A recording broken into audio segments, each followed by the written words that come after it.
By the way, for giving us at a rally that's taking place later today in Manhattan, put together by the Zev Brenner Congress. With us right now is Rabbi Yaakov Shapiro, a spokesman for that organization. Shmiel Wieder is the editor of their Blatt, the newspaper.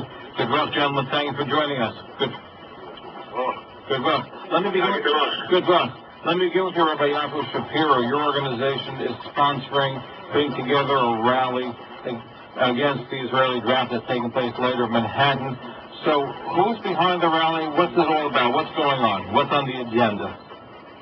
Right. Well, first, I don't know if we can call it my organization. It's really not my organization, but the agenda is basically where people are getting together to pray and to protest against the draft of the yeshiva guys in Eretz Yisrael.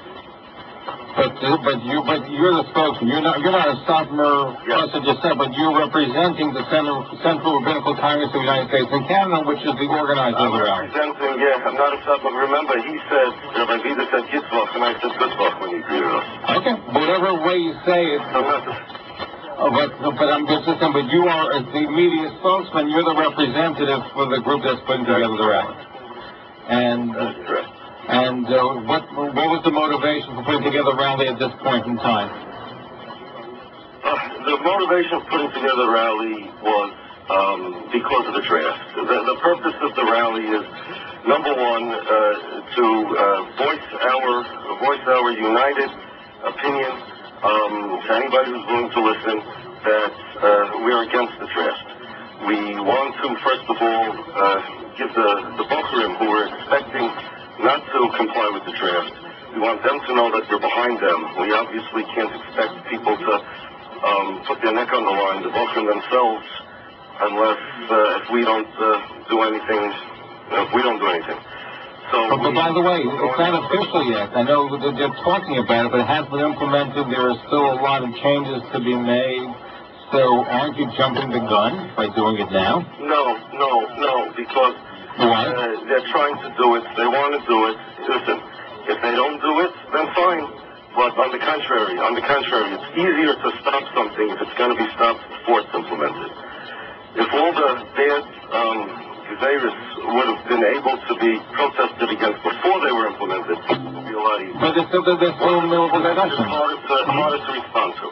Well, now, but this is unique, and I'm going to go to our guest, Shmiel Wieder, who's on, who's the editor of the Blatt. Shmiel, are you there? Yes, good luck. Yeah. So you are representing the Blatt. This is unique because for the first time you're having two brothers that is there. You know the followers and the Rebbes have been at odds with one another for a long time. But you're having a unity, right? Because you have both followers. You represent Rav Aaron of Safer and Rav Zamalek of Safer getting together, same podium. This is a historic event where you have two factions of Safer being united by the state of Israel in opposition to what perceived to be a draft legislation which hasn't taken place yet. You're right. This is a very great thing, but this is not the first time. Going back to a meeting at the Council of CRC, there was a meeting between the leading rabbis of New York State, and both rabbis were there. And at that time it was the issue of Metzitza B'Pei. Both rabbis were there sitting together, and bringing both sides together is not the first time. Let's go back to the Rebashkin case. First of all, just to mention that Rebashkin is a Chabad Chused, and it was Kiryas Joel was the first Jewish neighborhood that they made a fundraising for the Pshulmot Rebashkin, and it was continued to Lakewood, in Borough Park, and Monsey, and all sides came together. There's time when you put everything aside and you come together. Now the same thing happened in Williamsburg 2 years ago, where there was a Pink and Shmiel fundraising in Williamsburg in the ballroom of Continental on Robert Street in Williamsburg. Everybody who was the pigeon showing for in that case? It was Mr. Nechemia Weberman. Okay. And everybody came together, and in the same time, we support the case. Everybody gave some donations, bigger, smaller, but it's always good Agnes, and therefore what is happening tomorrow is a real Agnes. No, I understand Israel Orthodox is getting together, but in the other case, did they speak together publicly on the same podium, or how did it work? Because from what I understand, this was a first public event where they're going to actually be speaking together. To my knowledge, none of the rabbis would be talking. There are a selected list of speeches which does not include either of the grand rabbis of the Hasidic sects entirely. I mean, we are expecting another couple not a couple, we expect a lot of rabbis, grand rabbis, and on the list, I don't think so there's any grand rabbi or rabbi that we're going to speak. Why isn't any of the grand rabbis aside from speaking tomorrow? But this is the custom by the demonstration. Never a rabbi was speaking. It goes back to the Yoel Zechariah Lebrucha and the Baruch Moshe Zechariah Lebrucha. They were not speaking. They were just attending and giving support. And this is going to continue tomorrow. Now, let me ask you, at the meetings, did both rabbis, did they speak to each other? Did they shake hands? How did it work? Because I wasn't there. So just for the edification of our audience, give us an idea of what's going on. Because, you know, there has been feuding back and forth for quite a while, and some of it has gotten pretty nasty. We've covered it on the air. So I'm just curious to know, is this genuine peace or just getting together for the day and you go back to fighting afterwards? Give us a picture. You know, as this is going to prevail, and to my knowledge, we're expecting tomorrow on the dais a couple of hundred dignitaries, Rabbayim, Rosh Yeshivas, Rabbonim, and Dayunim, and you're expecting a large group there. Okay, those that are just tuning in, you're listening to a special broadcast that we are putting together tonight and about a rally that's taking place actually later today in Lower Manhattan. And we're going to give you an opportunity in a little while. We're going to open up our phone lines to those that are calling right now. We're not going to the phone calls at this moment, but we are going to take your phone calls in a little while. And you'll have an opportunity to speak your mind, and you're going to be able to speak your piece and speak what you have in your mind. Again, our email address is tcn@talklinecommunications.com. That's ZEV@talklinecommunications.com. And you're welcome to email questions. We're going to get to your phone calls as well. So that's all upcoming. It's upcoming, and it's a very, very special broadcast. Okay, so now we're going to go back to our guest, and we're going to do that, and we're going to take our special guest, and we're going to take your phone calls as well. Okay, we're going to just reestablishing contact again with our special guest. Okay, and here we go. And I believe we got interrupted. Go ahead. I think you were speaking, Shmiel. Go ahead. Shmiel, are you there? Okay. Shmiel, can you? I don't know where I lost him. Okay, can you hear me now? That again? No, you heard. So we just want to know if there's some peace talks. Go ahead, Rabbi Shapiro and Shmiel from the Wieder from the Blatt. So we're on the radio, so I just want to get a handle from both of you. Let me speak to you, Shmiel. So is this real emphasis? Are they talking? Is there going to be continuation, or just getting together for the rally and then you go back to your separate ways after the rally? Shmiel, are you there? Can you hear me? Shmiel? Shmiel? Okay, can you hear me, Shmiel? We can hear you. Okay, we're going to reestablish. We're going to just find out what the problem is. We're going to be right back. Don't go away. Talking over WMCA 570 AM, New York, WJPR 1640 AM in Highland Park, and on TalklineCommunications.com, powered by the JNet. And if you're looking for a 24-hour day listen line, 212-419-4240, extension number 1. Our guest right now are the organizers. Is the organizer of the anti-Israel rally taking place later today, Rabbi Yaakov Shapiro of the Central Rabbinical Congress, and Shmiel Wieder of their Blatt newspaper. I'm just trying to get a handle, Shmiel, before we get back to Rabbi Shapiro. We're going to take your phone calls in just a few moments, but let me ask you this. Are the rabbis talking to one another? Is this a prelude to, this is what I started asking before we broke. Are they getting together more? What's the game plan? Because people want to know. As Congress, as I said before, is a big thing, and in the previous couple of months, they met, they sat in one ballroom, and they discussed together issues that is Negei Klal Israel, as I mentioned before, Metzit B'Pei, and so on. Now, tomorrow, they both going to attend, as many other leading Grand Rabbis and Rabbonim and Rosh Yeshivas, and probably, as I said before, we're expecting a couple of hundred dignitaries, and therefore the leading rabbis of the bigger congregations and the yeshivas would be spread out through the dais to maximize Kvod Shemayim. But if our Grand Rabbi of Satmar, Rabban Shlita, would have an ability as the masterminder of the protest, he's the one who called for it last Sunday night, at a special event in Williamsburg called by Messiah Williamsburg. It was an atifa to fight internet. At that time, he made an announcement, not by himself, but it wasn't done in his name. So if he's going to have an ability to walk around the dais and to shake hands for each and every dignitary, for each Rebbe, Rosh Yeshiva, and say thank you for coming, definitely he wouldn't skip him. And now, you say that your Rebbe, Reb Zalman Lev, you call Reb Aaron Lev your Rebbe too yet, or that's not in the offing? It's definitely we have to give respect for everybody, including for Kiddush Sadler of Zalman Lev Shlita. Okay. Now let me turn to Rabbi Shapiro and ask you, so this is a Satmar rally that's taking place today? No. Satmar is going to be well represented, but it's not any more a Satmar rally than anything else that Satmar attends.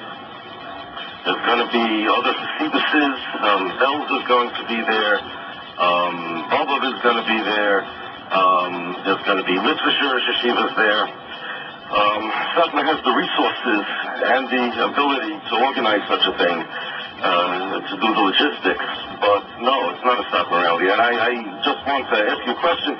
You characterized it earlier as an anti-Israel rally. That's quite an ambiguous adjective. And well, is it a pro-Israel rally or an anti-Israel rally?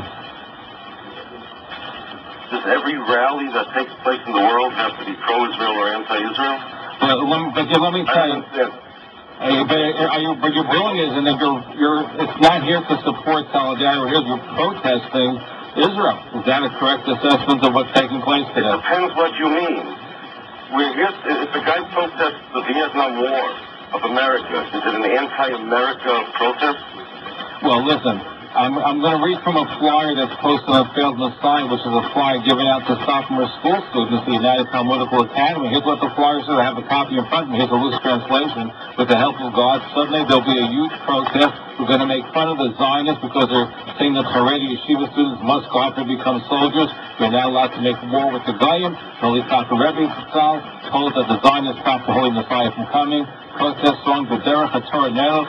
Will go in the way of Torah with foreign words to sanctify God's name. So, obviously, Satmar is characterizing as an anti-Israel rally. You can't be any clearer than that. First of all, that thing you read, can you give me the Yiddish for those words, we're going to make fun of the Zionists? That's a strange phrase to use. I highly doubt the original Yiddish. It says hold on, it says that's by Schmetterin, that's even worse. Oh, does that mean to make fun? No, this is just translation. Now, for Schmetterin, it's even worse than making fun. So the translation is wrong. Yes. Hold on, but it's even worse. For Schmetterin, it's even worse. Destroying design, that's even worse. No, it doesn't mean destroying design. Please, stop with these translations. By Schmetterin, how would you translate that? You read a... Please, listen. You read a... Can you tell me? I'm looking at the flyer over here. Okay, so now that's what I was waiting for. I'll tell you. The topic of the protest tomorrow is against the draft. There's no question about it. That's it. It's against the draft. Now, the fact of the matter is that the motivation for the draft is another thing. That has to do with attacking our culture and trying to change us into them. But the issue of the day is one topic. Don't categorize this as anti-Israel, because what you're doing is you're telling the people out there that those that are against the draft shouldn't come unless they're against Israel's existence. which is a false representation. Wait, but hold on. Everybody should know. Do you believe in the state? Are you a supporter of the state of Israel? Irrelevant to the It's not irrelevant to the question. New York Mets. Isn't motivation part? Let's put it this way. Let's be honest. And I love the soccer community, but they're not pro-Israel. They're anti the state of Israel, right? The topic of tonight's show is not the soccer community. No, but aren't they organizing, like you said, they're organizing the rallies, so they're putting it together. I said that they're doing the logistics, and they have the ability to make this come together. You're portraying this as a soccer thing, and that's not correct. The point of the protest is to protest against the drafty yeshiva guys. Anybody who's against the drafting the yeshiva guys can be there and can join in the purpose of the protest. Now, it happens to be, yes, Satmar's against Israel, 100%, no question about it. But the particular protest that's going on tomorrow is not about Satmar, it's not about that. It's about the draft. Please don't change it to anything else. Please don't try to marginalize what's happening. But hold on, I looked at the flyer. But the flyer that I read to you, which sent out to the students at the Satmar Yeshiva, that they're going to embarrass the Zionists because of what they're doing. Now, even if somebody accepts the state of Israel, that's still true. They deserve to get a punch in the face for what they're doing. They deserve to be spoken out against for what they're doing. But they haven't done it. But that has nothing to do. But you and I agree that they haven't. This legislation is being contemplated. It hasn't been finalized. It's going to go through revision. It's not irrelevant. It hasn't been finalized. Oh, so you're saying that since it has been finalized, the protest doesn't have to do with the draft. It has to do with Israel, right? No, wrong. It's about the draft. The fact that it hasn't been finalized, did I answer that already? The fact that it hasn't been finalized means that it's easier now to abolish it than after it's finalized. You're trying to say that since the draft hasn't been implemented, therefore it must be not against the draft. What? No, I didn't say you just against the draft, but I'm just saying, but there is an ulterior motive over here, which is fueled by a certain agenda that's in the right. Which they have. You're saying that somebody is not against Israel, but he is against the draft. He has no reason to protest. Listen, you have leading Rosh Yeshivas, including Rav Kanievsky, that's come out against the protest, right? You have Lakewood. Rabbi who? Which? Rav leading Rosh Yeshivas that have come out for the protest, and no leading Rosh Yeshiva who's come out against the protest said it has anything to do with anti-Israel. The only person that I've heard said that is Zev Brenner. And still I haven't heard a reason. Well, listen, I read to you a flyer. Hold on. I read to you a flyer that's being distributed on Friday. The flyer doesn't say it's an anti-Israel protest. It says an anti-Zionist protest. No, it doesn't say anti-Zionist protest. It says that why are you misquoting a flyer that was given out to kindergarten kids that was mistranslated on a blog? What the flyer says is that they're going to embarrass the Zionists because of what they're doing. Yes, that's true. They are, and they deserve to be because of what they're doing, because of the draft. And that's what we're going to do. It's the Zionists that have government of Israel that have implemented or trying to implement this draft, and we're coming out against that. Now, that's it, the beginning and the end. It was firing line against Zion. We're going to take phone calls in just a few moments. Our numbers are 212-769-1925. Shmiel Wieder, so do you perceive this as being a Satmar rally with your other participation? How do you view it? No, it's not a Satmar rally. It's a united voice of the American jury. We're coming out in droves to protest against the recent decision by the Israeli government to force Orthodox Jews to serve in its army. We're going to you said many leading Rosh Yeshivas came out against this rally. Can you name at least two? Has Lakewood come on board for the rally? You've tried very hard to bring Lakewood on board. They didn't come out against. Can you name at least Hold on, did Lakewood come out to support? Hold on. I just quoted with Shmuel Kamenetsky. That's one. That's Rav Kanievsky in Israel came out against the rally too.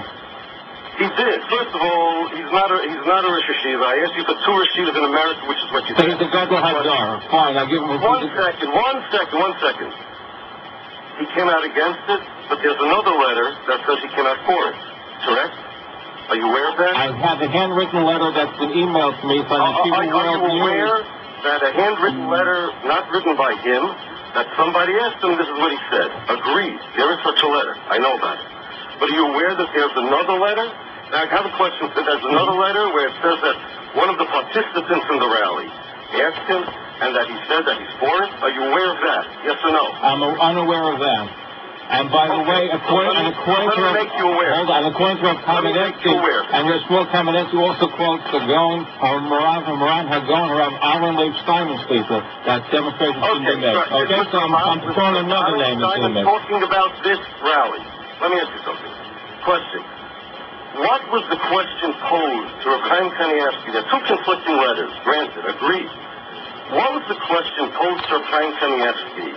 How was the rally described? Do you know? Does it say in that letter that this rally on this day should go to?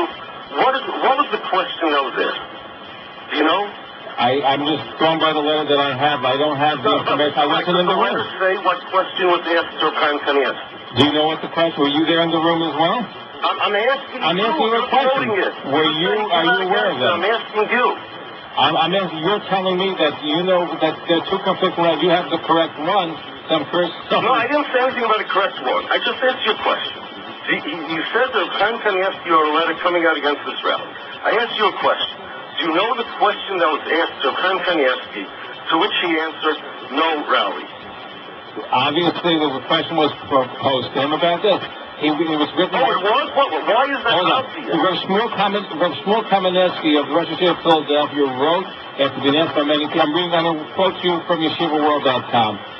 The Rosh Yeshiva, hold on, your Rosh Yeshiva of Philadelphia, which he wrote after being asked by many people if they should participate in a Satmar-organized anti-Israel rally in Manhattan scheduled for this Sunday.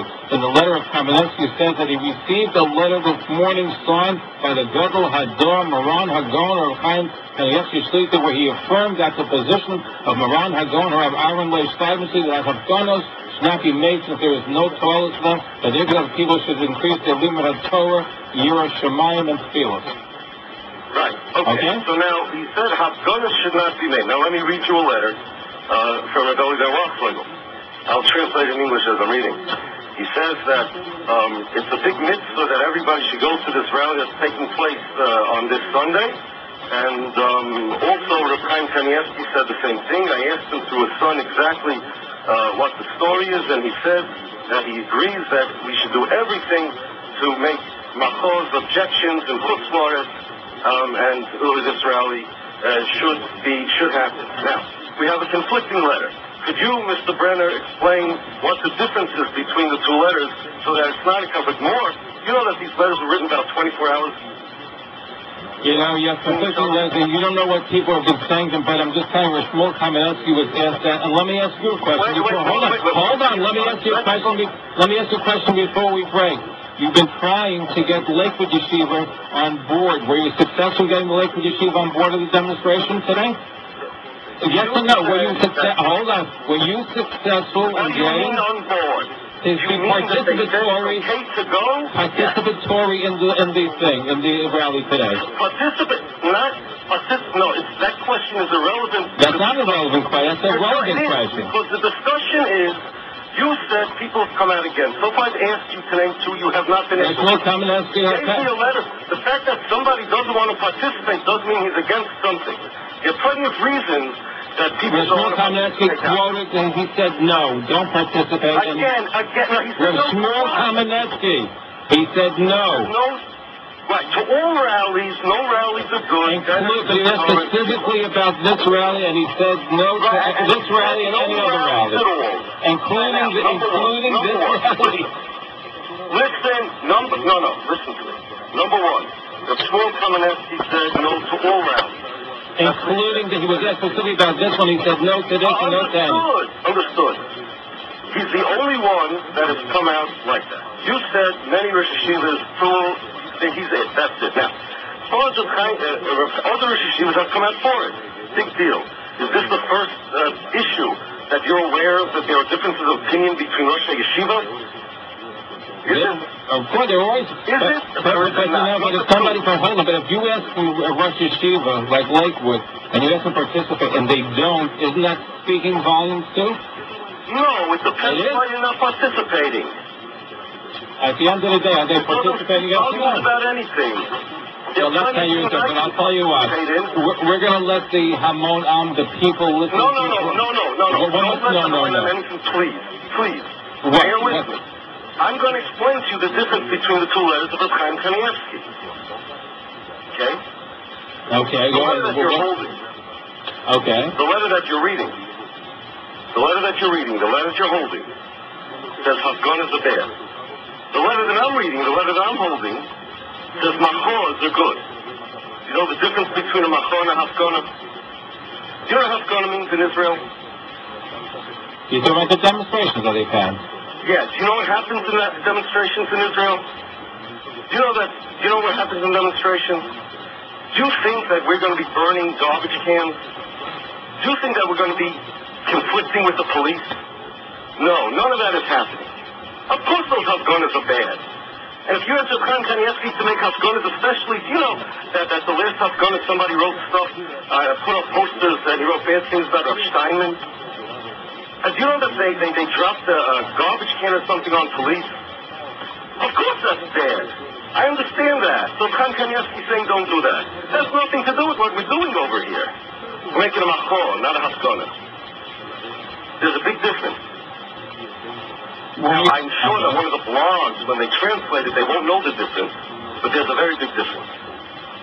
This is a peaceful, without conflict, without saying anything bad about anybody, united rally with Satma, with El, with Baba, with other Litvisher Yeshivas.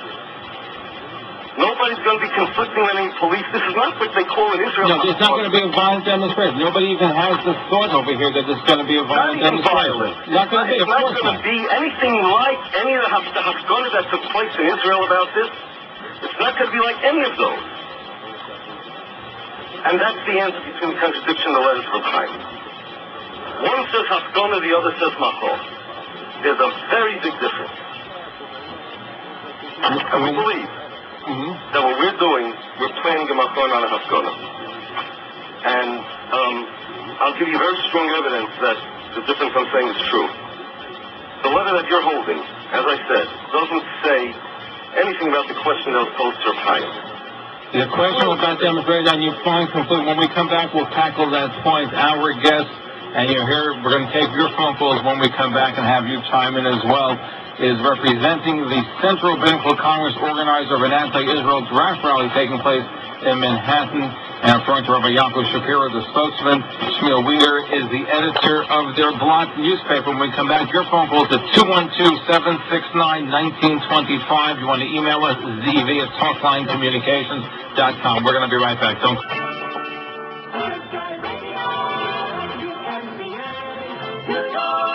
A service of Salem Communications.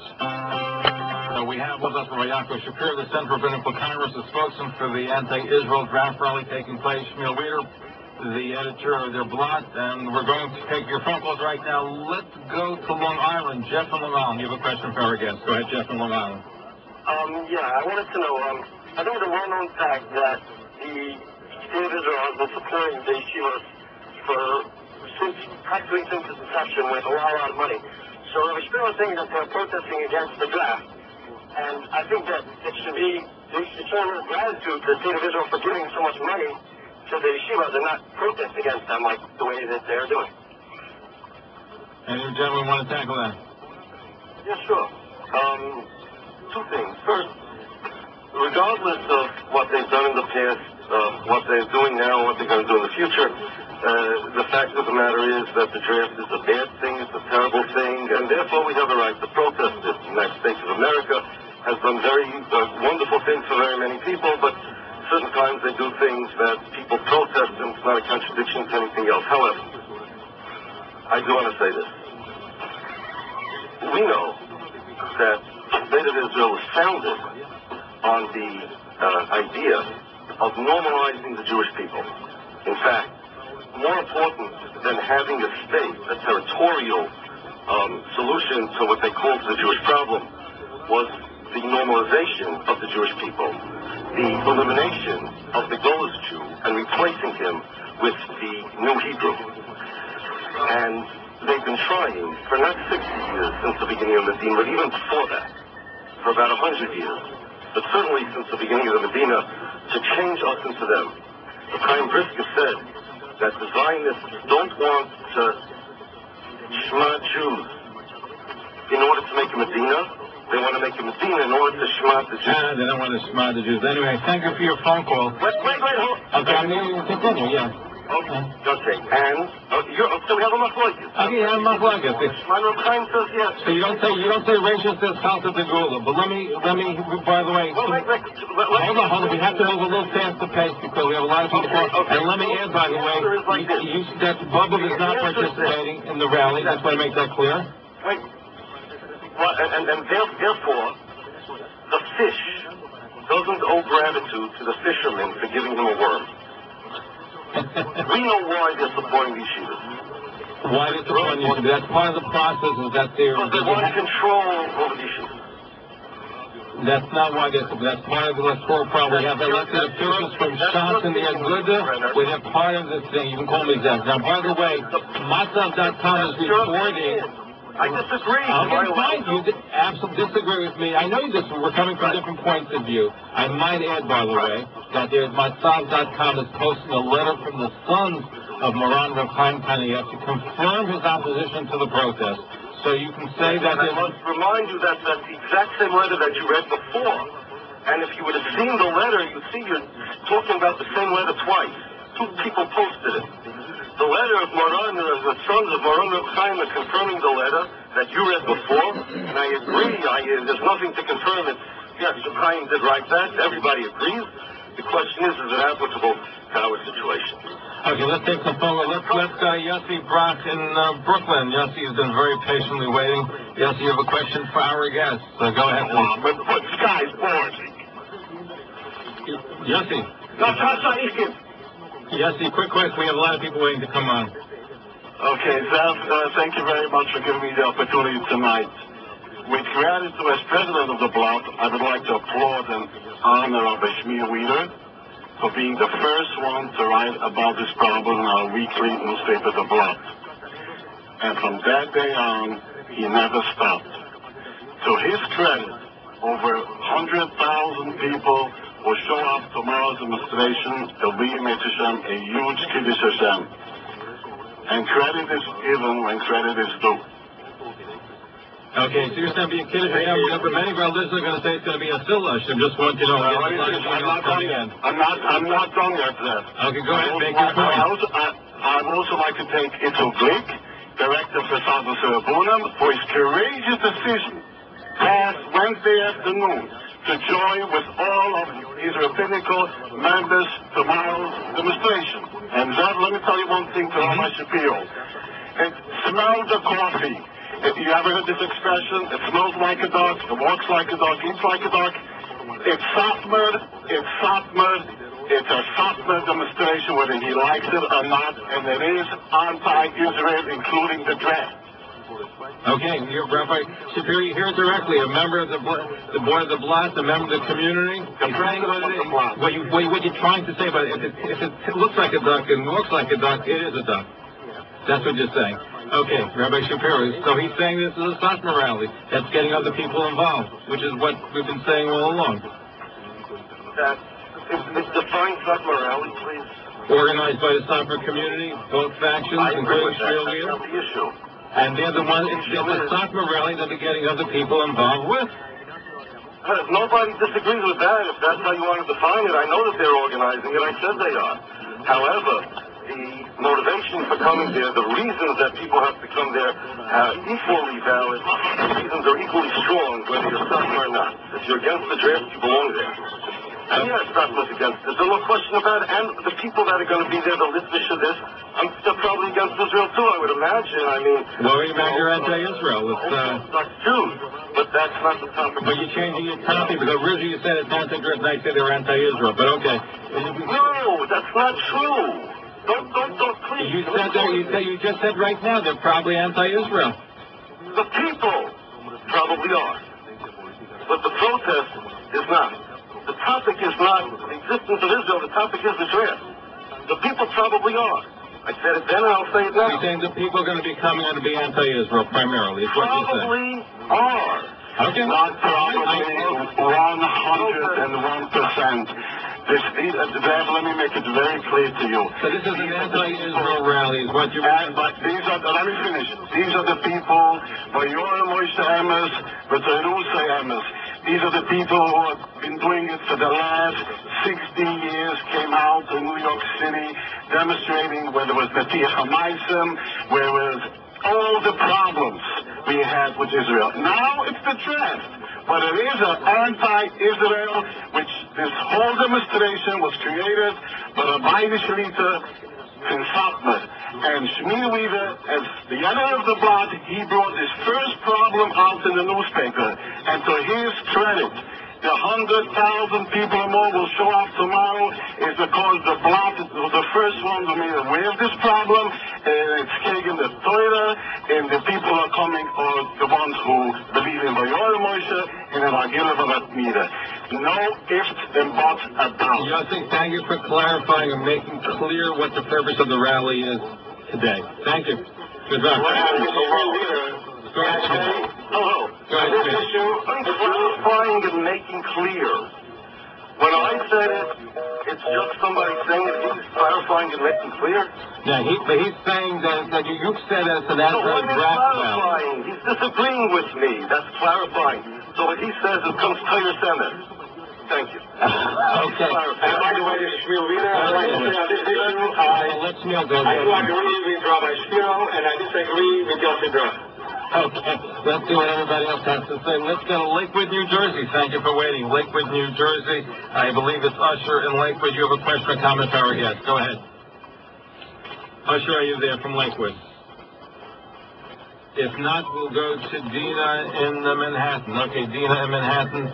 Your turn to speak to our guest. Go ahead, Dina in Manhattan. Yes, go ahead. Hello? You're on the air. Go ahead. Oh, yes.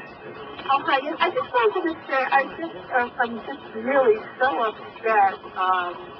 I just feel this is anti-Torah, and this reminds me of just a couple of weeks ago we read the Parsha about the spies going into Israel and coming out and speaking badly of Israel. I think this is so anti-Hashem, Torah, and I'm so disappointed in my fellow Jews that we're not trying to come together. Let us have a conference. Rent a hotel room. Let's talk about this civilly instead of screaming and yelling. What does the Gentile world think of us when we can't even get our own act together? And what about the poor Israelis who are fighting every day for their lives and to maintain the Jewish state? I mean, what about them? These people, with all due respect, they sound so arrogant and uncaring of a fellow Jew, a fellow life, and I just find it very... I'm going to let our guests respond to, because interest of time asking right there, please be to the point. We have a lot of people calling, we have a lot of emails to get to. On the first question I will answer, this is Shmiel Wieder, about making this kind of a conference in a hotel room. What is happening now in the state of Israel is that some former women are trying to come to the hotel and pray, and it was the leading Rosh Yeshivas that called for a protest. They didn't say, please come to Binyon or Omar and make a conference. They said, come out with droves at front of the hotel and make a protest. And that protest last time was by throwing chairs and even maybe axes on the police and on the woman from the Shatak hotel. So why would you understand that you are allowed to make a protest in Yerushalayim, and you cannot do it here? Okay, she hung up, but we appreciate it. Let me read you an email that came in. It should be stated that Rabbi Shapiro is a nephew of the late Sophomore Rebbe of Yale Teitelbaum and used to visit his house in Williamsburg. He gave a strong speech in Miami Beach this past summer at a memorial there where the Rebbe's Yortai was observed. He has for years been trying to promote a sovereign type of anti-Zionism among the Litvak Yeshiva world. He doesn't represent the nation Litvak opinion. 2, you should mention the program demonstration as a Hasidic event with Hasidic speakers speaking in Yiddish, with small exceptions. The yeshiva should be aware of this and not fall into the trap being used by sovereigns or allies for the propaganda purposes. Rabbi Shapiro, your response.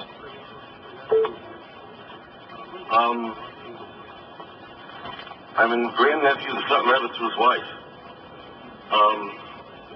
I'm not Satmar. I don't have any Satmar in Hugim, and I never went to any Satmar yeshivas. As far as, what do you say, Satmar agenda, literature world? You think you're trying to engage the literature world in anti-Zionism to promote the Satmar agenda? This is what the emailer is pledging. Whoever wrote this is not aware of what the Satmar agenda is. There is an idea out there that anybody who's anti-Zionist must be Satmar and Turei Karta. And that's where this guy's coming from. The fact of the matter is it's not true. As far as the mainstream literature world, Willard Watzlawick is speaking tomorrow at the rally. Baron Shefter will be there saying Tehillim. I think these are very mainstream people. None of them are Satmar, by the way. Actually, Baron Shefter has a shaykhus with Satmar because there was a kid who learned there many years ago who was a grandnephew of the Satmar Rebbe. And actually, Zev Brenner has a shaykhus with Satmar because 35 years ago, when he had a optician store on Avenue J, he had a customer who was a grandnephew of the Satmar Rebbe. Well, I had an optician store. I did not, but I had an optician store in Staten Island, by the way. Was it on Avenue J in 14th Street? No. 15th? No. When I had a Brenner optician, that wasn't you? No, but I had one in Staten Island about 30-some years ago. But listen, I'm a big fan of the Catholic community, and both sides. And on this issue, I think we're going to disagree. Florida on a hesped on the Satmar Rebbe. Now, I don't represent anybody except myself, but the idea that only Satmar is against Zionism is a propaganda that's perpetrated by many, many people, and anybody who went to any mainstream yeshiva knows it's not true. Whoever wrote that email certainly didn't. But by the way, I might add that Bubba, you said before, is going to participate, is not participating. Bells, I'm getting emails. Who told you that? Is Bubba? Somebody said Bubba was participating. They're not participating. I'm just making it clear for the record. Who told you they're not? I'm getting some emails that Bubba is not participating.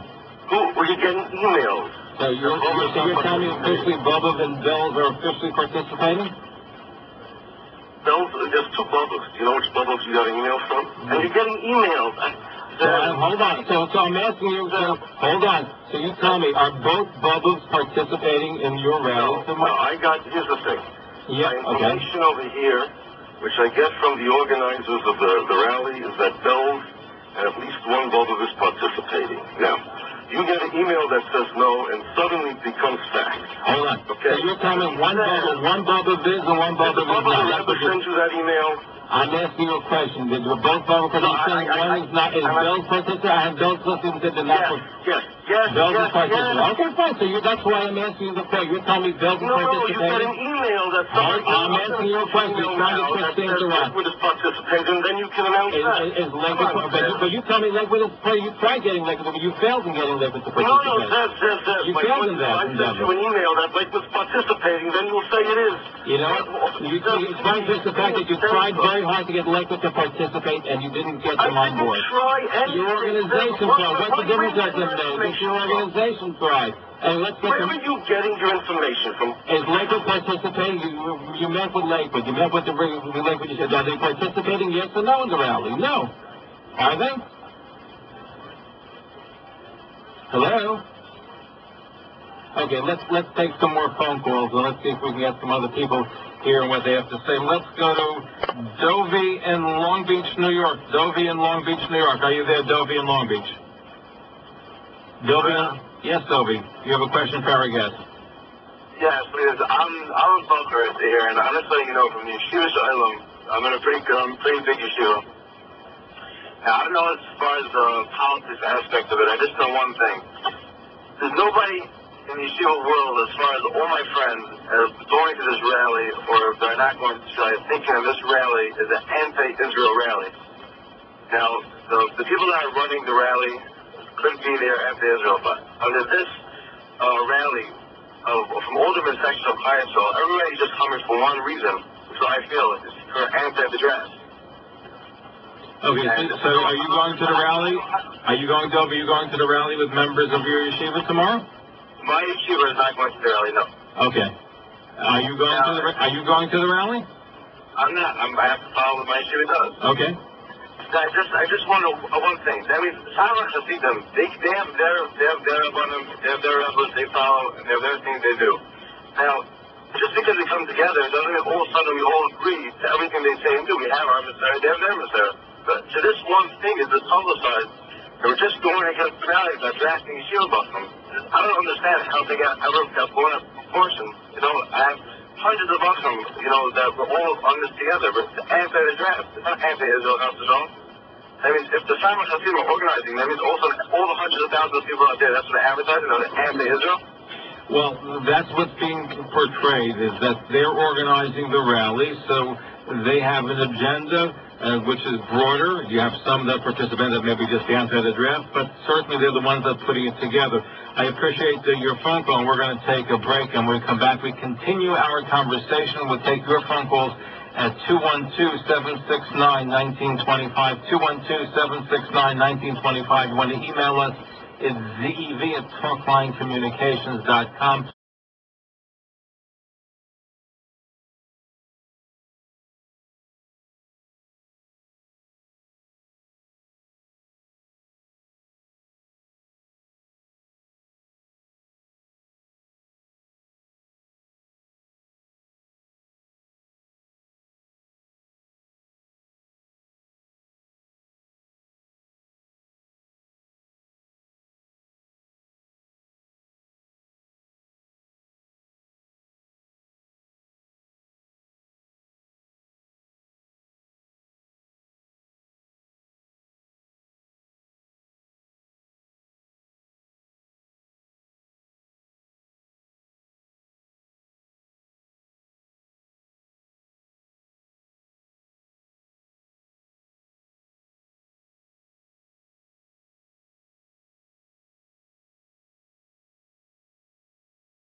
Heshy in Brooklyn, you have a question for our guest. Go ahead, Heshy in Brooklyn. Good luck, everybody. Yes, great guest.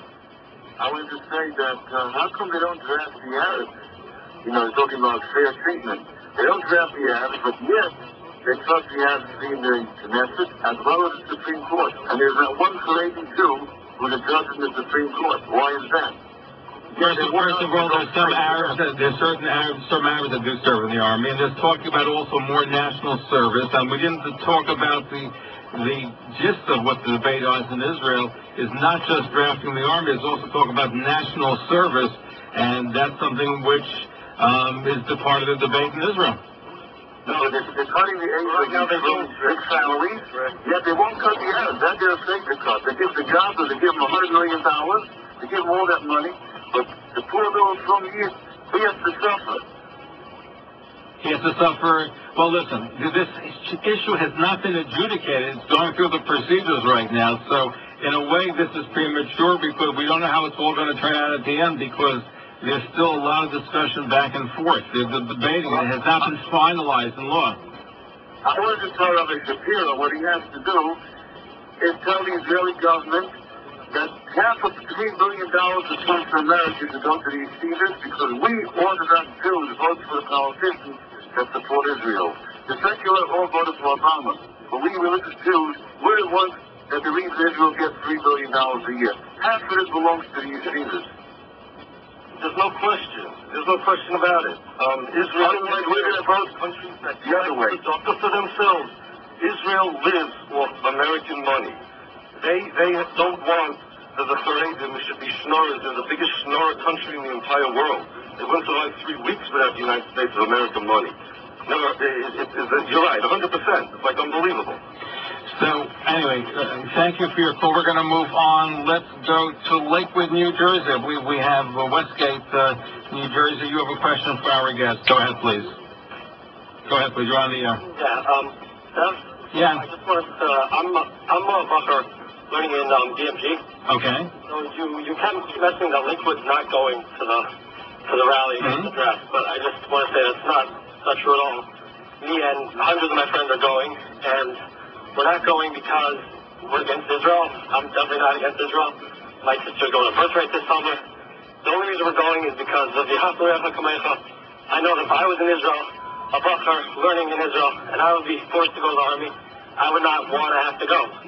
So to show our support to these bufferim, that they shouldn't have to go, we're going to show up. There's buses going from Lakewood. I know a lot of people from Lakewood are going to the rally against the draft because we don't want the bufferim to have to be drafted. We need their learning, and that's the whole reason we're going. I know it's being organized by Top Merchant. It's not true, so forget about it. You're 100% right. Listen, Rabbi Shapiro, you know, what you, and by the way, By the way, the buses from Lakewood will be leaving between 2 and 2:30. Forest on the North Lake Drive is going to be $15 a round trip. So please, the broker from Lakewood, come and bring your friends. As more as possible. Now, by the way, in Lakewood, is the Rosh Yeshiva saying to go and not to go? What are they saying? The Rosh Yeshiva is in Mexico right now, so he's not coming. But he didn't say we shouldn't go. He said everyone should do what they would like. Whatever he said, he has his reason. I can't question my Rebbe. But he said everyone should do what they like. I personally asked him if I could go. He said, you can do what you like. I'm definitely not telling you not to go. That's all he said. Now, that means that you can go. If you feel that you want to go, because the I have a cousin who's one of the Bachar who will be drafted if this goes into effect, and I don't want that to happen. So that's why I'm going. And hundreds of my friends, I know hundreds, literally hundreds, are going to be coming. Some of them from BMG, some of them from many of the other yeshivas in Lakewood, because you have to show your support to the Bachar. They're like us. That's the whole reason we're going. Okay, I appreciate your phone call. Thank you. Here's an email question. Ask your guest if he advocates for the Haredi community to urge the United States government to cut foreign aid for Israel as they implement the draft.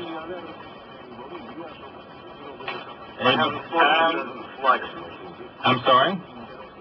I have not thought about that question in the slightest. Okay, and what about you, Shmiel? We're thinking of some other measures to take. One of them, to have a meeting with the leading rabbis, Rabbanim, to call a boycott on Israeli products if, God forbid, the legislation goes through, and they're gonna try to draft, enforce our Bukhari to the yeshivas.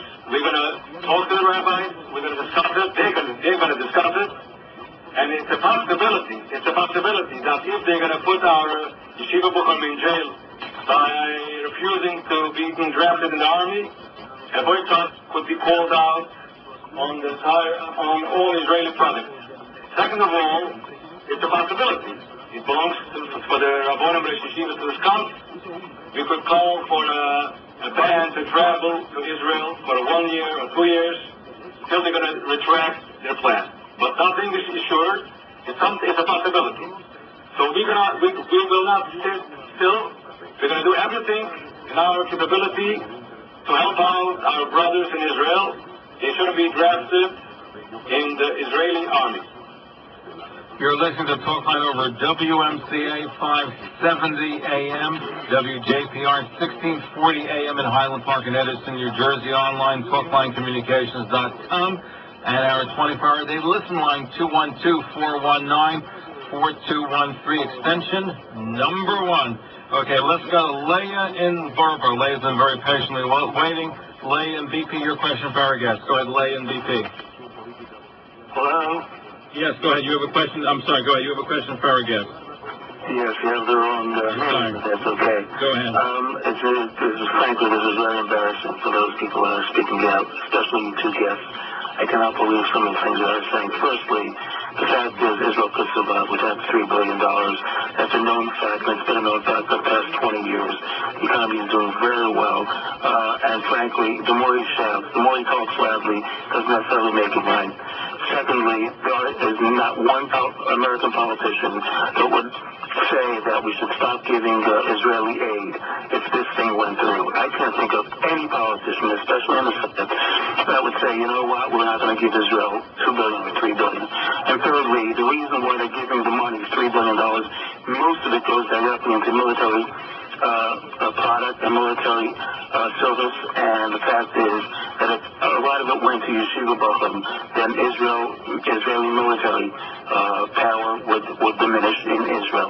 And frankly, I had to laugh when Bill Jeff was arguing with you, Zev Brenner, about whether you own a store in Borough Park or not. And that was one hoot of an argument. Maybe you got an email about it, yes.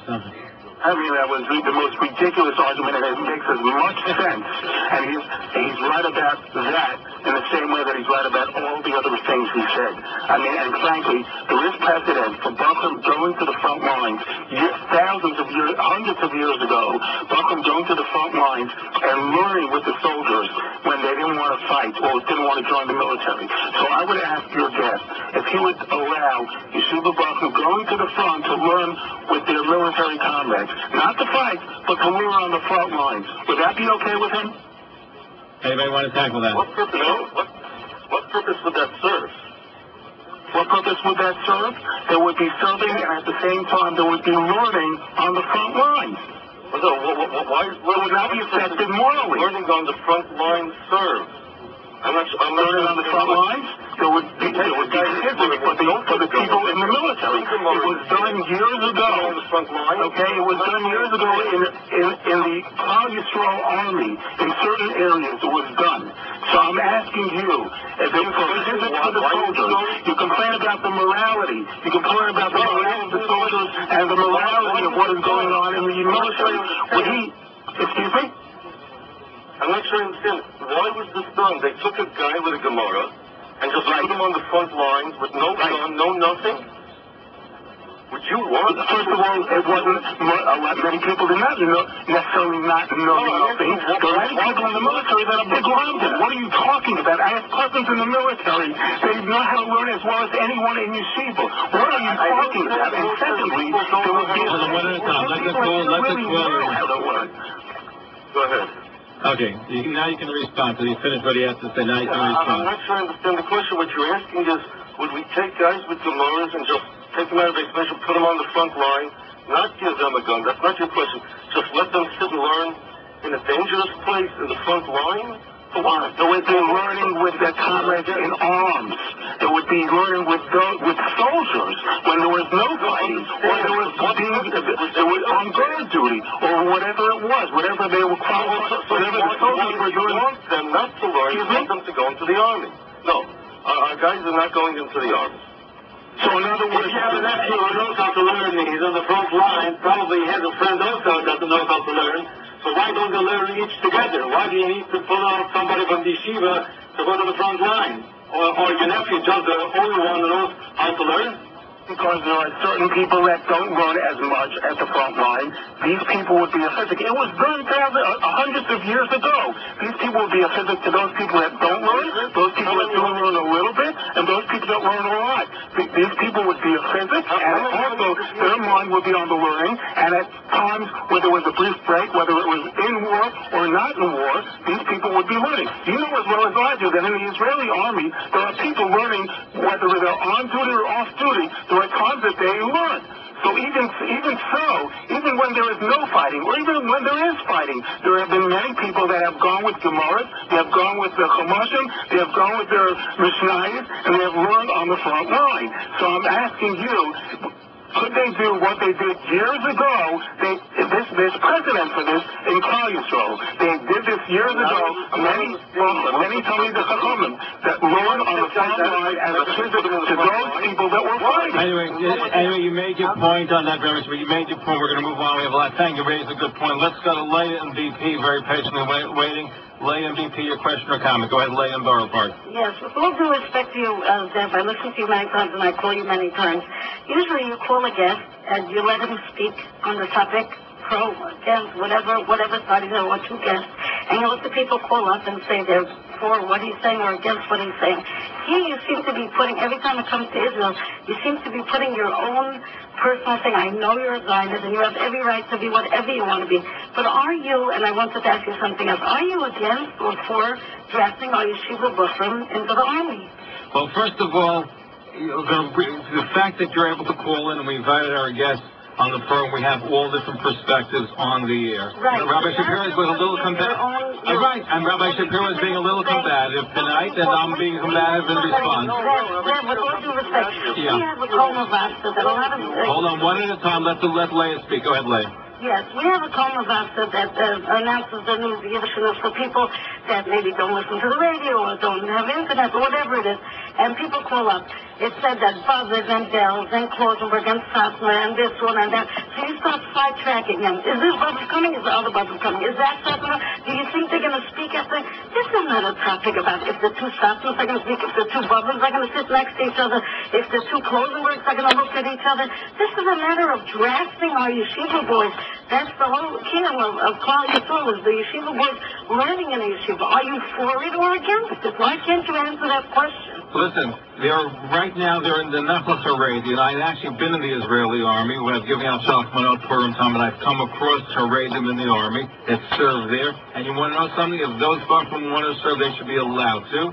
I believe that there's going to be some compromise that's going to happen at the end of the day. I don't know what the numbers are going to be. I'm not asking you about a compromise. I'm asking you, are you for taking Haredi boys, the Hasidic boys, the Haredi boys, the literature film boys into the army? Yes or no? I think that a certain percentage of them should serve in the army. It has to be worked out how. When I met with the head of Stas, by the way, he agreed that there should be a certain amount of Haredi boys in the army, the number to be determined. Well, whoever agrees that they should be there, let them go. And whoever doesn't want to go, and they're sitting and learning there... Now, let me ask you a question.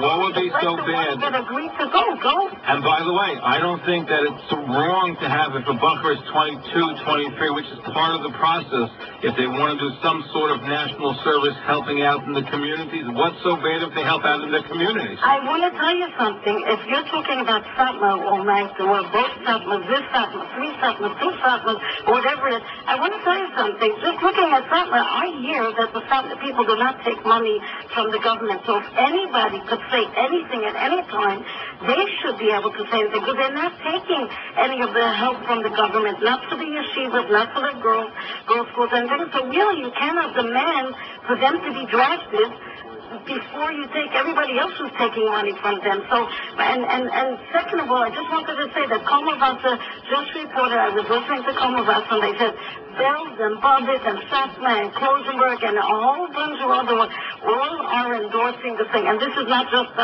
he just doesn't say his own thoughts or meanings, like you're taking a phone call and say, oh, somebody said Bobbitt's not coming. Then, oh, I got an email, Sassma's not coming, this one's not coming, that one's not coming. He just said a whole bunch of Hasidic places that are coming.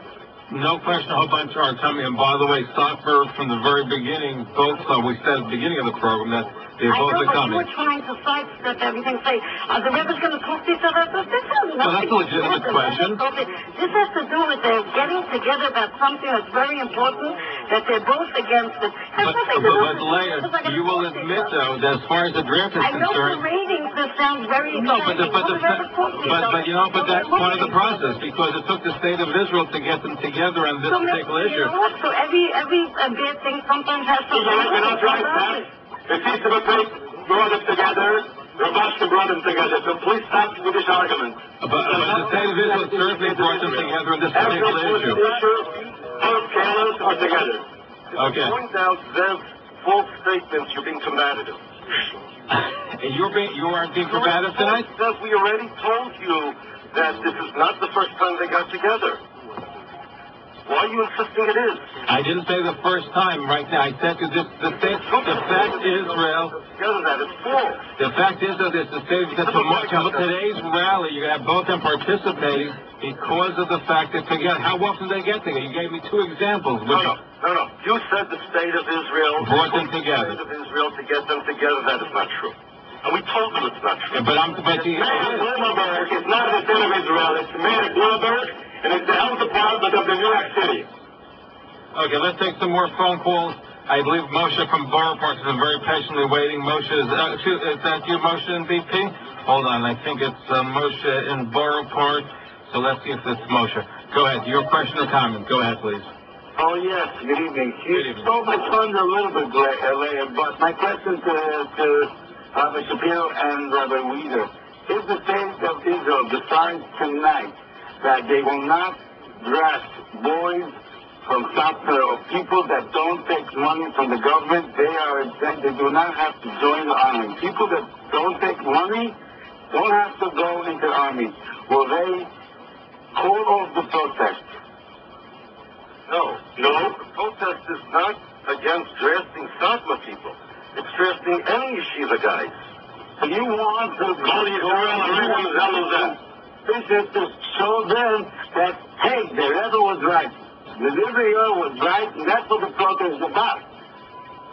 To show every world that the Rebbe was right. Agree to that. No, actually, it's not about because you know that Sapphire will never be in the army. The Zengov doesn't even want Sapphire in the army.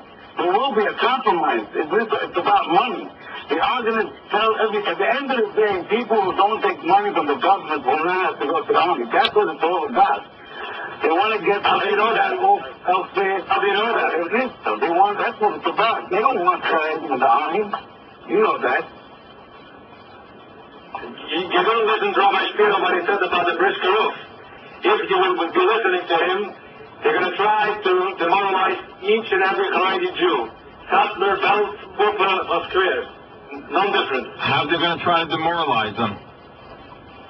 By pulling you into the army. I spoke to a Haredi Kufa from Israel that his brother was in the Latin Haredi. He said the language there, the atmosphere, everything is like a secular disco. I mean, even you have a sheep in the morning, maybe one or two people sitting alone. It's very, very bad for a Haredi book to go there, even in the so-called Nahal Haredi. Yeah, I'd like to answer that. By the way, I met some people from Nahal Haredi. They've been very proud and very successful in Nahal Haredi. Go ahead, Rabbi Shapiro. The IDF put out a magazine, issue of Banachnesh, you and the IDF, and, you know, it's a monthly magazine they put out. They made a special series for the Haredi soldiers. If you take a look at that magazine, yes, the language could be bad and so on and so forth, but there's something worse. They inculcate the soldiers with the ideas that nationalism is what's going to save the Jewish people, that the state of Israel, not the state of Israel is what makes us strong. And a strong army is what, a strong Israeli army is what... Rabbi Shapiro, where do you know this from? Because have you been in the Israeli army? Have you been to the bases? Okay, I've been to the base, and I can tell you there's a lot of religious soldiers in the base. There's a lot of learning going on. There's a lot of... that doesn't diminish the accuracy of... No, because it proves what you're saying is not correct. I'm not saying... I didn't say, and nobody said, that if a guy goes to the army, he's guaranteed not to put on tefillin again. Not at all. I have 3 guys who I know, who I spoke to today, former Israeli army members, and they're all from. I'm not saying that. I'm saying the hashkafas that they teach, that they inculcate people with in the Israeli army, are against what these boys have learned all their lives. Where do you get that from? Because I've spoken to a lot of the Hesed issues, a lot of people in the army, and they're going to tell you something completely different, that they're living... No, I agree with you. ...into the hashkafas, so you're telling me that... No. Listen to this. The Israeli army hashkafas that they teach match perfectly with the Hesed yeshivas, not with the Haredi hashkafas. That's the problem. I agree with you. And that's why you have Nafal Haredi, which is a separate unit in the army, which I've met some of them too. But even in that separate unit, again, read their magazines. I'm not going to. The cover has 2 Haredi guys, and it says, Litroy Hadegel, that says, answer the call of the flag. Read the magazine, and you'll see what they're inculcating themselves with. It changes their state of mind. Change the state of mind to do what? How does it change the state of mind to do what? Not to do. Their values. What guarantees the continued existence of Klal Yisrael? What role the state of Israel and the IDF play in Klal Yisrael in the history of the Jewish people? They're being taught one thing, and the army, they teach them something completely different. And what do they teach them in the army? That you have to have a belief in an army? That you have to serve in the army? What are they teaching them? They're teaching them that the state of Israel, a strong state of Israel and a strong Israeli army is what guarantees the future existence of the Jewish people, and that our strength is what wins wars for us. So I'll give you an example of what and even when they speak about God, I'll give you an example of what one of their generals has said. It said, yes, the Lord can save even a few, but these few need strong arms and legs and must use all their might to climb a crawl to get their target. Right, you have to do it. By the way, even if you... Okay, you need the wherewithal to do it. You can't just rely if you're going to fight an enemy. You have to dive and shoot a gun. The wherewithal is not a shootis with God. That's wrong. That's not you can believe that. I don't know what the right. You're picking on you're telling me about an email. You're picking one writer for a magazine that represents and twisting around. Just give me a number. How many what? How many examples do you want of such things where the leaders of Israel have portrayed their own role in Jewish history and their army's role in the survival of Jewish people, or even their state's role? True or false, didn't Netanyahu say recently that he's only going to make peace with the Arabs if they recognize that Israel is the nation state of the Jewish people? That's right, Israel. So what's wrong with that? But I'll tell you why. Because Jews do not have a nation state. We are a religion, not... But we currently have a state. A nation state is what makes the nation a nation. Without Italy, there'll be no Italians. Without France, there'll be no French. The nation state means without Israel, there's no Jewish nation. That's not what he said. That's not what Netanyahu said. You're taking out of context. But I don't want to... No, it's not true. Israel is not the nation state of the Jewish people. Google it. Nation state. That's what it is. But Bibi Netanyahu has a respect for Torah and Judaism. In fact, I believe his son won the Chidon Tanakh, if I'm not mistaken. But let's take... That's part of the problem. They part of the Zionist philosophy. And again, give me any number, and I'll give you any number of examples of where they have said this themselves. They believe that in Golus, the Jewish people became broken, became the Golus Jews. They are bringing them back to the age of Tanakh, where David HaMelech was a fighter, was Conan the Barbarian, and Shlomo HaMelech was Tarzan of the Eighth. And the rabbis in the days of the Talmud, after the Bar Kokhba rebellion, which, by the way, they tell the kids that Lag BaOmer celebrates the Bar Kokhba victory, serious, in all the public schools in Israel and in the army, that after the Bar Kokhba victory, Jewish people went out of history, and they became broken. They became so Jewish. And they now finally have a state, and we're bringing back Judaism, or the Jewishness rather, to where it was, where it belongs. Tanakh, not Shas. Because Tanakh without Shas. You know, we're getting sidestepped, and again, you're bringing up. What is the role? The point is, hold on. I mean, we can argue about. I don't know if you want to get into theological discussion. We'll get into theological discussion, but I want to. Reasons why we're against the draft. You're against it because you're anti-Israel. You're anti the state of Israel. You want to bring in Karen Vistas to show them that they're like Satmar. Now, here's an email question. Both Satmar Rebbe's were in the room concerning the Matisse of the Ped. They did not even shake hands nor acknowledge each other. In fact, there were several court proceedings between the two going on, so this is a farce, just a show and tell to attract people to attend the rally. This is what the email, so I wanted to respond to the email. Yes, I'd like to. Go ahead, Shmiel. Yes, there is differences, and things are being worked out. We hope soon to be hearing some good news, because both sides are sitting together, and they're going to come out hopefully with a solution, and things are going to be much better and better. Now, the Seats of a Pay is the one who brought together both Satmar rabbis under one roof. Now, whatever they're doing or not doing, I'm not saying they shook hands or didn't shake hands. And I'm not saying they're going to shake hands tomorrow.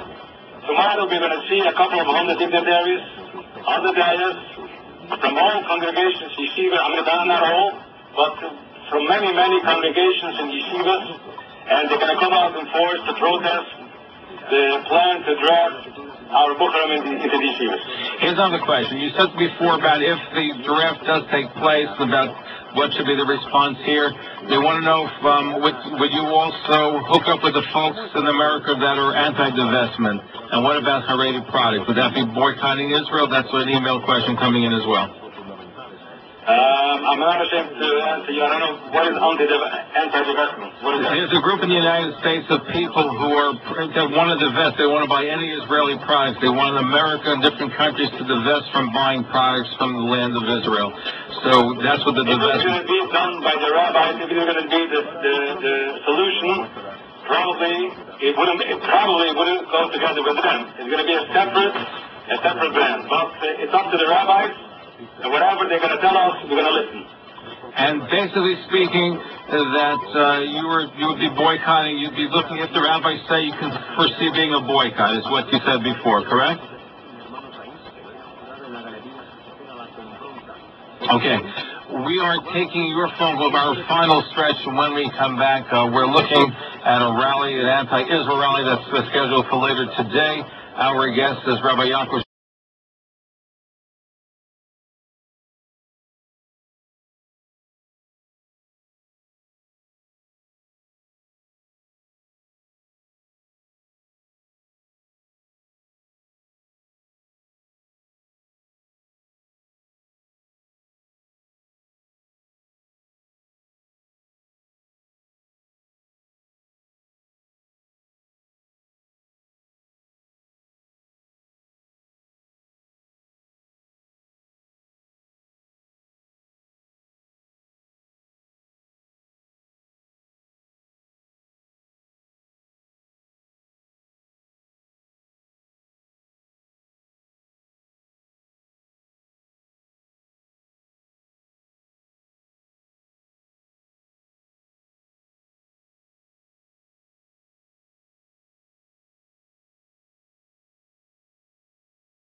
And here's an email question for you, gentlemen. Anyone who lives in Israel benefits from the government regardless if he takes money. Police, IDF, lights, flushable toilets, and mail. No one calls the aid when a terrorist is in town.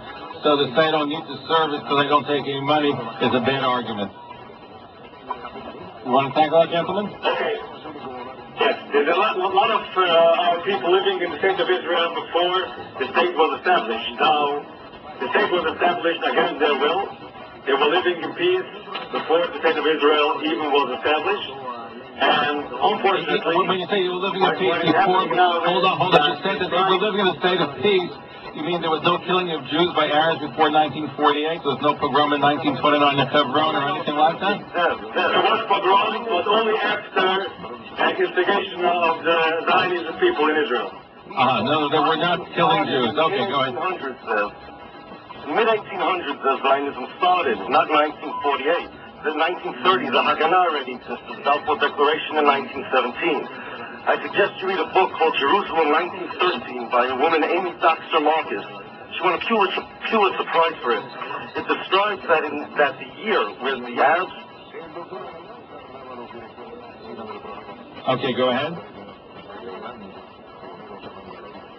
Okay, hello? Hello? Yes? Yeah, go ahead. Okay, so... Okay, the question is answered. Right. The Ger Rebbe went to Eretz Yisrael, and he said that it's a wonderful place for Jews, and the Arabs are peaceful people. The Arabs are terrible terrorists, they're animals, no question about it. But the antagonizing that the Zionists did, again, read Amy Doxter Marcus. Yeah, by the way, may I suggest you read Aim Abundance Samecha by Roy Costello, and we're going to do... I read Aim Abundance Samecha backwards and forwards. Wonderful sefer, wonderful book. Nothing to do with what I'm saying. What does that have to do with anything? It has to do with the negates your anti-Zionism. That's what it has to do with. Yes, it absolutely does. Absolutely does. Zev, did you ever read it? What does it say in the first chapter, Zev? The name of Aim Abundance Samecha, I read the book. First chapter about? I don't have the book in front of me. I can go get it. So I don't have it in front of me right now. Do you now. know anything about it? You're just mentioning... So let me tell you something. Nowhere in Aim Abundance Samecha does it mention anything about creating a state of Israel. He talks about it. Yeah. I know I'm a Satmar, you said, but Lubavitch Rebbe, which is quoted in one of the editions in the Hatzamah Aim Abundance Samecha, says Rabbi Costello was far from being a Zionist. He discusses a completely different topic about the settlements, their colonies. It's a different issue, not a state. Well, he died before the state actually came on, but he gave a basis for the state. And he was vilified for that. He was vilified for that, too, by the way. He argues why the non-religious can build a state and why the leaders today. Yes, he does. Come on. He talks about how how the Mashiach can come from non-religious people, from people that are considered something. He goes through a whole thing. Zev. He doesn't talk about a state. He talks about the building. They talk about the building of Eretz Yisrael, and when he died, the state was not formed. He was talking about the fact that non-religious people, including the anti-religious, could be the harbinger to bring Mashiach to come. That's what he writes in his book. Fine. Zev. I understand what he says. But, number one, he doesn't discuss having a state, having a harbinger, anti-religious. It's a different issue altogether. If you're saying that I'm a Satmar, at least know what they hold. At least know what I am familiar with what the position is. Now, what I want to do now, let's take a couple of phones. We're almost near the end of the program. A lot of people waiting to speak to you. So let's go to Moshe in the... And I don't mind doing another show about the anti-Zionism. There's even a Rebbe who is called the Rebbe Yamam Shemo because he himself changed from being anti-Zionist to Zionist. We'll cover that at a future broadcast. Let's go to Moshe in Borough Park. You have a question for our guest. Moshe, if you're not there, then we're going to go to Muncie, New York. Okay, Muncie, New York. You have I believe it's Mordechai in Muncie. You have a question for our guest. Go ahead, Muncie. Hello, I have a short point that the beginning of the Barons, of Meru, wanted the material couple of VMG. They wanted to attend. And they spoke, and the Barons said clearly they want that when he agreed to come to the test in the beginning. I can't prove it, but some source, and he clearly said, Aaron Teitelbaum, that this is going to be anti-Zionist, anti-Zionist rally, and we're going to say clearly that we're not only against the draft, we are against the whole thing. And the head of the Euro said it very clearly a lot of times. He opposed a lot of times protests that are not direct against the state of Israel. He opposed such protests because it's, according to him, yes, it's a Chil Hashem if you don't say that you're against the state of Israel. Can I respond to that? Go right ahead, yeah. I'm not familiar with the conversation between the Rav Aaron and Rav Moshe. That happened before Paris, a few months ago. I understand. I can't talk to that because I don't know, but I will tell you the Divrei Yoel's position on this.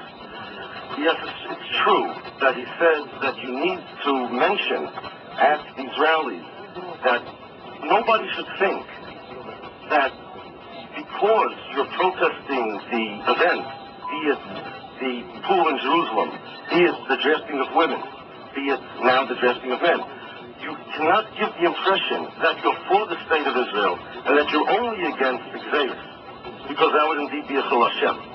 And what we need to do is we need to tell the world, he says, the Real Pashas Nosoi, if you'd like to look it up, we need to tell the world that the state of Israel is a totally secular state and doesn't represent the Jewish people. Because we Jews are blamed in the eyes of the world for the acts of the state of Israel. He wants us to distance ourselves from that and to tell the world, you know what? We don't want credit for what Israel does and we don't want blame for what they do. They don't represent us. In the Real Pashas Nosoi and in the Igros Maharis in the back, with the transcripts about between while he was organizing the protest in 1958. But he also never made a protest unless there was an event to tie it to, be it the pool in Jerusalem, or be it the drafting of women, or whatever it is.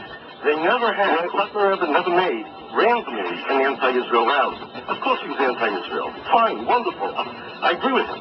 But the point of the protest was, he said, yeah, you need to make sure that people understand that it's not merely the event that you're against. However, the protest itself definitely is tied to a specific event. Tomorrow, by this protest, are you supposed to say that you're anti-Israel? You're supposed to, those speakers, somebody in Israel, you need to say, I'm anti-Israel. I'm sure somebody will say. Let me respond. This is Shmiel Wieder. A couple of weeks ago, there was a protest in Israel called the Data Created, and not a single word was said that they're against the existence of the state of Israel.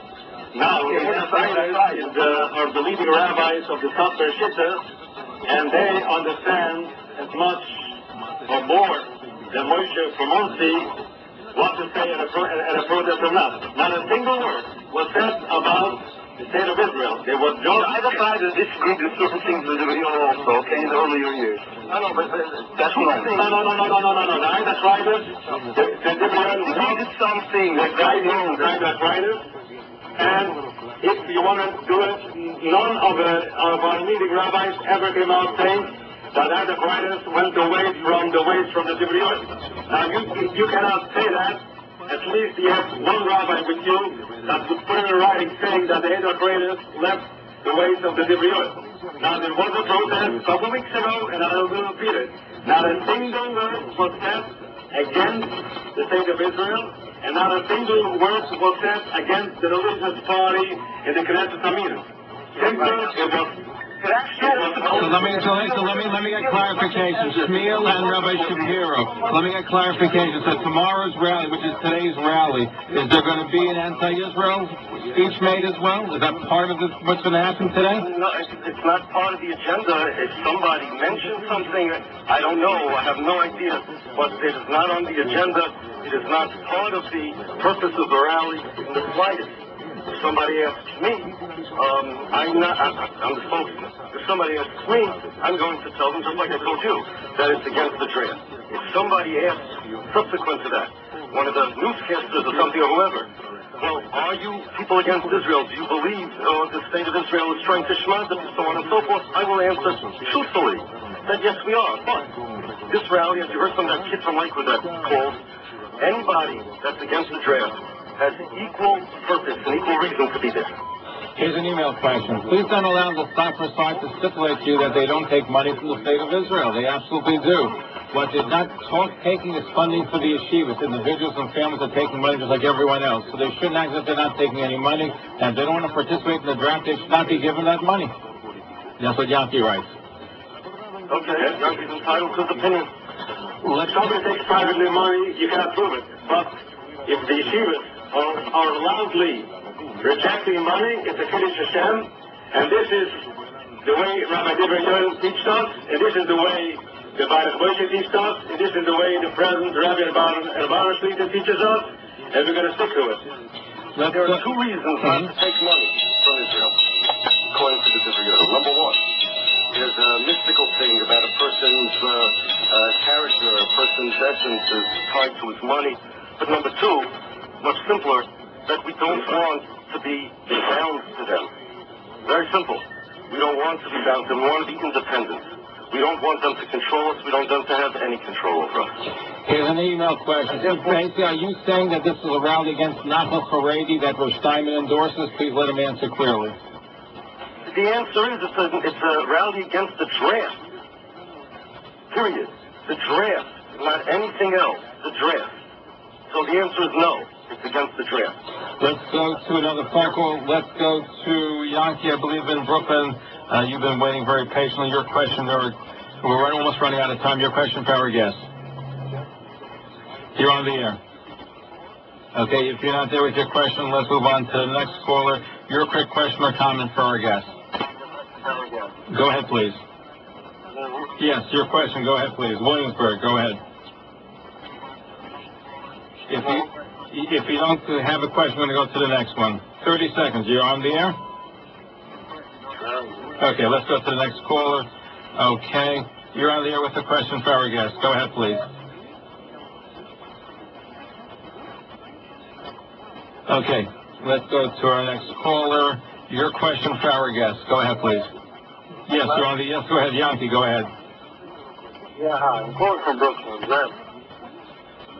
Yes, your question. Your question. Go ahead, please. Zev. Okay, hi. Good to luck, everybody. Good luck. I just, Zev, I'm not South, I'm not anti-Zionism. I've been to Israel this year alone 3 times. I, by the way, spoke with you at the Agida convention, and I really don't hate the state, and I go a lot. Leah from Baruch just put out my word. You're so naive, you're so one-track mind, you're busy with top the whole time. The whole thing over here is not against Satmar. It's not against Israel, and it's not against anybody. It's against the draft. Against the American government will do it. We'll do a protest against the American government as well. Don't mean here the Israeli government. You mean here the draft. You want to go to the National Parade? Go and do whatever you want. You cannot take a book out of yeshiva and tell them to go to the army. But by the way, first of all, what I said earlier is that this draft has not been finalized. It's still negotiated. They're talking about not at 18, at 21 or 22. They're talking about an option of a draft or a public service. So it's not fairly characterized as being a draft. There's still a lot of issues to be worked out. But it doesn't matter. That's busy the whole time. One at a time, please. Rabbi Shapiro. You wanted to say something, Rabbi Shapiro. The details are 21, 18, 16, or 22. We're not going to tolerate a draft of yeshiva guys, period. It doesn't matter. And again, I repeat, it's much easier to stop something before it's implemented than after. And by the way, the shop's position is, when I spoke with them, that they're willing to tolerate a certain number to be talked about. Now they talk about 1,800, they talk about a different number. That's what the compromise was, where a certain amount would be and the rest wouldn't be. That's what number it is. If you don't want to go to the army, there's no such thing as taking them without your will. There's no such thing. And that's what a draft is about, even in this country. We used to have a draft, too. In Poland, should be in Hungary, should be the Second World War, the First World War. There was always a problem to take him to the military. I'm a doctor for myself. I have cousins over there. They're afraid to be drafted. There's no such thing taking without your will. I don't get it. All right, we appreciate your phone call. Thank you so much. We're only room for 1 or 2 more phone calls, so a quick question or comment. Go ahead, please. Quick question or comment. Hold on. Okay, if you're not there, let's quick question or comment. Okay, go ahead, please. Your turn. Hello? Okay. And we'll take let's take one more phone call. Okay, you're on the air. Quick question or comment. You're on the air. Yes, Husky from Queens. Go ahead, Husky and Queens. I just sort of rearing away. I was trying to understand.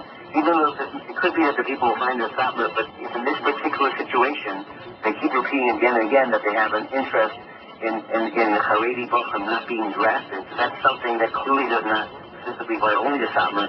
So why do you keep repeating the idea of being anti-Israel? Forget about the personal opinion, but that's the purpose of the specific rally is clearly for something which is not anti-Israel, but anti-specific thing that they're trying to do. Well, first of all, you heard Jesse Blatt, who member of the community, member even the Blatt board, where he basically said that let's call it what it is. So it's being organized by that, by the Satmar community. So while officially it's regarding the draft, but the agenda is anti-Israel. That's for the real purpose of making the rally, to be against Israel. That's why it's being done. Back to that. Yes. Don't go against your brother. He's not familiar. He wasn't at the meeting. No. He go against that. 10 people are telling you one thing. But you yourself said, or somebody said, that the Satmar Rebbe never had a rally against Israel. They had it was a purpose, was something attached to, whether it was a different event. No. There's nothing attached to anything. Again, the purpose of this protest is to protest the draft. Litvaks are going to be there. Rosh Yeshivas are going to be there. You heard Buckner from Lakewood are going to be there. Different types of Chassidim are going to be there. Please, there's a little intellectual honesty. Stop saying this is a Satmar anti-Israel draft. You're trying to marginalize it, and you're trying to portray it as something that it's not. Please stop. Well, that's in my opinion, but you're saying differently, and I'm respecting. Here's an email. Your opinion about why I'm doing something? Listen. You know what's going on? Hold on, but I read to you earlier in the program that settled that's being given out by the Satmar Yeshiva about attending to the rally, which shows what the agenda is. I read it to you earlier in the broadcast. I explained the truth. I was going to slap the Zionist in the face, loosely translated, which is true. I agree with the settled, but I also say that it's against the draft and the settled doesn't contradict that. If a Bacher is not in, here's an email question. If a Bacher is not interested in learning, can he go to the army? No. Not the Nafal Haredi either? No. How about the Nafal Haredi? No? Okay. Let's go. No. So, three reasons. First of all, you're not allowed to assist the state of Israel in any ways, including fighting against wars, because the existence of the state of Israel is against the Torah. Second of all, the morality, the tznius, the Shmiel Shabbos, and so on is very bad over there. And third of all is the Torah. So combine all three together, you're not allowed to go to serve in the army. But this gentleman said he's not learning, and why can't he join Nafal Haredi where they have a special division? That was his question. But because I spoke to many members from Nafal Haredi, they said, please, don't come in, because you wouldn't go out the same way you came in. As I explained, even Nafal Haredi, they teach things, they try to inculcate, they try to change people against their education, against their upbringing. So here's an email question. They were forced, the Nafal Haredi soldiers were forced to listen to women singing. They were trying to walk out. That wasn't Nafal Haredi. That wasn't Nafal Haredi. That was Hezda, by the way. That had the problem. So the difference. Hezda wants to be for 2 minutes from, and not to listen to a woman. Well, Hezda is not 2 minutes from. They're from all the time. They're 24/7 from my son. So if they're from all the time and they want to leave. The place where a woman is singing, why weren't they allowed? Okay, that's and by the way, what's the big deal for the country if the book is singing a woman or not? Is the country more safer when the book listens to the... And you know what, I agree with you that they have to be more sensitive. I think that's something we can work on. That's something okay, so you have to be more sensitive. Absolutely. Shmiel Shabbos, and so on. You think that this army, the professionally run army, the problem is that it's a lack of sensitivity for the Jewish community? That's what you think? It's sensitivity they need? send them sensitivity training. In that particular case, there was a certain sensitivity that should have been adhered to, and they didn't, because if somebody says for religious reasons, I object, they should be acceded to. Well, what motivated them to refuse them? What motivated a commander, was a commander at that particular event? What motivated that? I don't know the answer to that question. You're assuming that it's something, could be whatever their reason is. I don't know. Even if it was, it's something which has to be dealt with. And I think the rabbis, the heads of the yeshivas are dealing with that issue. Here's an email question. Right. So let's close down the Israeli army and stop on all those who are against defending the state of Israel, see how far it'll get them. If not for the Israeli army, no yeshiva would be able to exist. I want to answer that. Hold on, let me finish the question. Hold on, let me finish the question. Let me finish the question. I'll let you answer. Let me finish the question. Showman is allowed in Williamsburg to defend the Stockton communities. Why should Israel be any different from protecting themselves from people who have to destroy them? I've done a Mako and all the same mountains. When you was on coverage, I said all anti-Israel no matter what. I want to answer all these questions. The first question was asked to the Chazanish by Ben Gurion. He said, if you were the commander of the army, would you arm them with guns or Bava-Kamas? This was his answer. He said, Moshe Olamahadovadoyna. There was a guy whose wagon is driving in the snow and freezing or breaks down, and he's stuck in the snow. And his fingers are getting frostbite. Now, apparently, the prevention for frostbite is you stick your hands in the snow, and I guess like an igloo, it insulates. He sticks his hands in the snow, and it protects him from frostbite. So he turns up to Hashem and he says, thank you, Hashem, I'm so glad it's winter. Because if it wasn't winter, I wouldn't have snow to protect myself from frostbite. The moral of the story, the nimshal is, if it wasn't for Israel, we wouldn't need the protection. Thank God, you can demonstrate in America because there's a strong state of Israel, by the way. That's what gives you the affordability to do so. I don't believe that. We were able to demonstrate in America without a strong state of Israel. That's your opinion. That's a Zionist opinion. That's fine. Yeah. Fine. Okay, let's take some more phone calls.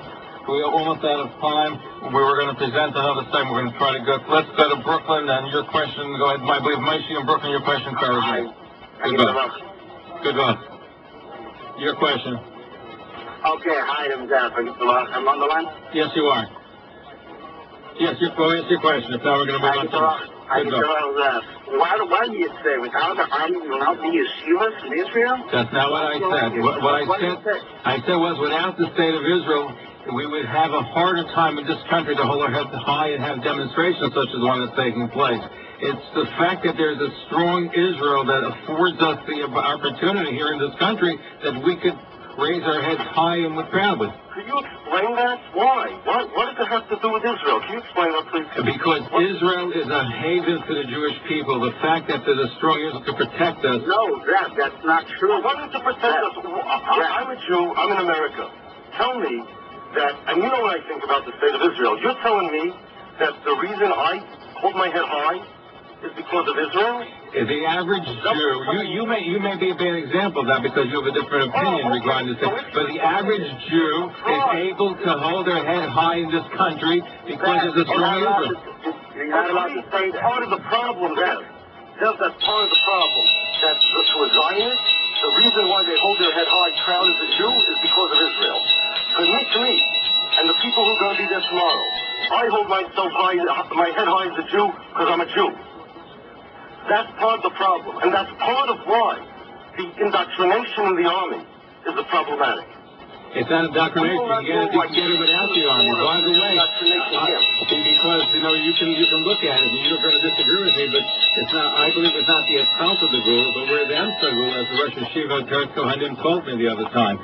So, can I ask you something, Zev? Mm-hmm. Do you know where the Gemara discusses assault of the Gul? Do you know what it means? Do you know what Rashi says on it? I'm challenging you. I know the answer. You're just parroting words somebody told you. You want to know something? We're living in a time when you have and this gets to the whole different discussion, but the very fact that we have a strong state of Israel, we have a state, we have a Medina, we have after 2,000 years that Jews, God gave the opportunity for Jews to go back to the right bed. What? After 2,000 years, the problem is, number one, There's absolutely no basis for that. That's just Zionist fantasies. But there's no, it doesn't mean Zionist fantasies. There is a fact. I'm telling you the opposite. Yes, not only do I disagree, but after 2,000 years, or 3,000 years, it makes no difference. We're still in Golos, and we're obligated to remain in Golos. The state of Israel does not negate that. On the contrary, it makes it worse. But you were the one that said before that you want theological discussion. Yes, so we're going to get to... Go ahead. Okay, so let's take some more phone calls from people, and let's see who they have. We have like literally 2 minutes because the show is coming to an end. Your question, Farragut. Yes, your question, Farragut. Yeah, you're probably in the home, right? Go ahead. I put you on so you can answer the question. What's your question, quickly? My question, why is he so against Satmar, the Zev Brenner? I'm not against Satmar. I said at the onset, and I'll say it again. I like both groups of Satmar. I have friends in both Rav Aaron side, Rav Zalman Leib's, and they do a tremendous amount of good work and have tremendous respect. On this particular issue regarding the state of Israel, and rarely I'm in a different position. I disagree with that position. But if you notice that... Would you disagree with the rally about the I'm sorry? Everything has to do with Zionism. If not Zionism, it wouldn't be existing, that stuff. If it wouldn't be 50 on it, it wouldn't be what? It wouldn't be existing, that stuff at all. Well, if there wouldn't be a state, then you wouldn't have a rally against it, right? Oh, it's not so sure, because it could become whole different. Because this whole different, all of them are whole different.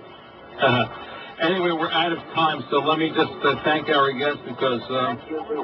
okay, thank you for your phone call. Rabbi Yaakov Shapiro. I would like to make the conclusion that the buses will be leaving from Williamsburg, Borough Park, Muncie, Monroe, Lakewood, Flatbush, Mount Kisco, New Square, and there's going to be posters in each community about the schedule of the buses. Please come out in droves, participate, and let our voice be heard. A united voice. The entire American jury is against drafting. Well, the entire American jury is not opposed to the draft that's taking place, right? You're talking about special Orthodox as opposed to the regular jury, and you're not even in the Orthodox community as well. Everybody will be there and come out strongly and let our voice be heard. Anyway, Shmiel Wieder, editor of the Blatt, Rabbi Yaakov Shapiro, spokesman for the Central Biblical Congress, organizer of the rally. We appreciate you being here with us, and I'm sure we'll continue our discussion. Shavuot. Thank you very much, and good luck. Good luck. Thank you. Good luck. Thank you. We hope you've enjoyed tonight's broadcast.